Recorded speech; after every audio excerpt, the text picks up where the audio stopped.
دعوتی و اصلاحی اور روحانی علاج سے متعلق قرآن و سنت کی روشنی میں مزید ویڈیوز دیکھنے کے لیے ہمارے یوٹیوب چینل عارف محمود سلفی آفیشیل کو سبسکرائب کیجیے۔ نحمدہ و نصلی علی رسولہ الکریم، اما بعد، اعوذ باللہ من الشیطان الرجیم، من حمزہ ونفخہ ونفثہ۔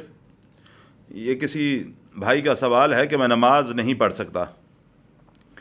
مسئلہ یہ ہے کہ جب میں نماز پڑھتا ہوں تو سامنے کوئی چیز آ جاتی ہے اور توجہ میری اس طرف چلی جاتی ہے، نماز بھول جاتا ہوں۔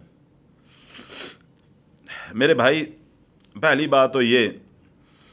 کہ اس وجہ سے نماز کو پڑھنا بند نہیں کرنا، نماز آپ نے پڑھنی ہے، چاہے فرض رکھتے ہیں صرف پڑھو،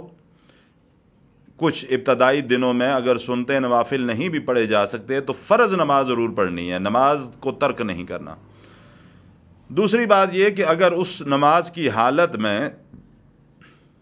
سامنے کوئی چیز، کوئی شبیہ نظر آتی ہے جس کی وجہ سے آپ نماز بھول جاتے ہیں، تو اسی حالت کے اندر تعوذ پڑھیں، اعوذ باللہ من الشیطان الرجیم۔ یعنی آپ نماز میں کھڑے ہیں، سامنے وہ چیز نظر آ گئی، آپ نے اپنا رخ دائیں بائیں نہیں کرنا، ہلکا سا اپنا جو یہ جبڑا جس کو ہم کہتے ہیں اس کو لیفٹ سائڈ پہ کریں، رخ آپ کا اسی طرح نماز میں کی حالت میں ہی رہے گا جس حالت میں بھی آپ ہو۔ آپ دل میں اعوذ باللہ من الشیطان الرجیم پڑھیں اور ہلکا سا یوں بائیں طرف تھتکا دیں، چہرہ آپ کا قبلہ رخی رہے۔ یہ طریقہ اللہ کے نبی صلی اللہ علیہ وسلم کے فرمان سے ہمیں ملتا ہے۔ صبح شام کے اذکار کی پابندی کریں، جو فجر اور مغرب کے بعد کے اذکار امام الانبیاء صلی اللہ علیہ وسلم نے بتائے، سکھائے، ان کو پابندی کے ساتھ پڑھیں۔ جہاں تک آپ کا یہ مسئلہ ہے، میں واضح طور پہ آپ کو یہ بات بتاؤں کہ یہ جو شبیہ آپ کو وہ باہر دکھاتا ہے، در حقیقت یہ جن شیطان آپ کے جسم کے اندر ہے۔ نماز میں عبادت سے آپ کا دل ہٹانے کے لیے، آپ کے دل میں خوف ڈالنے کے لیے، یا آپ کو نماز سے دور کرنے کے لیے، جس طرح آپ اب نماز نہیں پڑھتے تو شیطان اپنے مقصد کے اندر کامیاب ہو گیا کہ وہ آپ کو نماز کی طرف جانے نہیں دیتا، آپ کے دل میں خوف دلاتا ہے، ڈراؤنی شکل آپ کے سامنے دکھاتا ہے، لہذا آپ نماز سے جو ہیں وہ بھاگتے چلے جا رہے ہیں، دور ہوتے جا رہے ہیں۔ یہ شیطان جن جو ہے یہ آپ کی باڈی کے اندر ہے، وہ باہر صرف آپ کو عکس دکھا رہا ہے، وہ باہر نہیں ہے کہ جب آپ نماز پڑھتے ہیں تو سامنے آ کے کھڑا ہو جاتا ہے، یہ وہ جسم کے اندر ہے۔ پہلی بات جو آپ کو نصیحت کی، نماز پڑھیں، لازم پڑھیں، اور جس وقت اس کی شبیہ نظر آئے اس وقت تعوذ پڑھ کے جو طریقہ بتایا اس طرح عمل کریں، صبح شام کے اذکار کریں، اور کسی بھی اچھے راقی سے مراد، میں ہمیشہ یہ لفظ استعمال کرتا ہوں اچھے راقی سے میری مراد جو ہے وہ یہ ہے کہ جس کا اپنا عقیدہ توحید درست ہو اور وہ شخص قرآن و سنت کے مطابق علاج کرنے والا ہو، کہ اس علاج کے وجہ سے، علاج کے دوران، علاج کی پریشانی کے اندر آپ کو کہیں کوئی ایسا بندہ نہ ملے جو آپ کو دین سے دور کرتا چلا جائے، یا آپ سے کوئی شرکیہ کام کروا لے، یا اللہ کی نافرمانی والا کوئی کام نہ کروا لے۔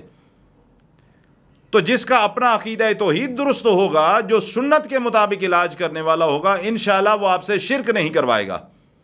اللہ کی نافرمانی والا کام نہیں کروائے گا۔ اور یہ بات میں نے عرض کی کہ وہ آپ کے جسم کے اندر موجود ہے۔ پہلی بات تو الحمدللہ جو چیزیں تجربات سے سیکھیں اس کے مطابق بھی مجھے اندازہ ہے کہ وہ آپ کے جسم کے اندر ہے۔ اور دوسری بات،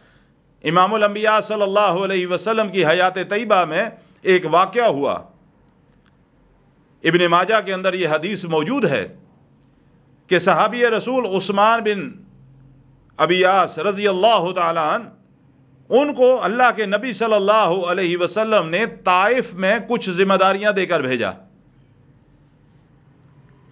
کچھ دن گزرے تو حضرت عثمان رضی اللہ تعالی عنہ طائف سے واپس تشریف لے آئے، اللہ کے نبی صلی اللہ علیہ وسلم کی خدمت میں حاضر ہوئے۔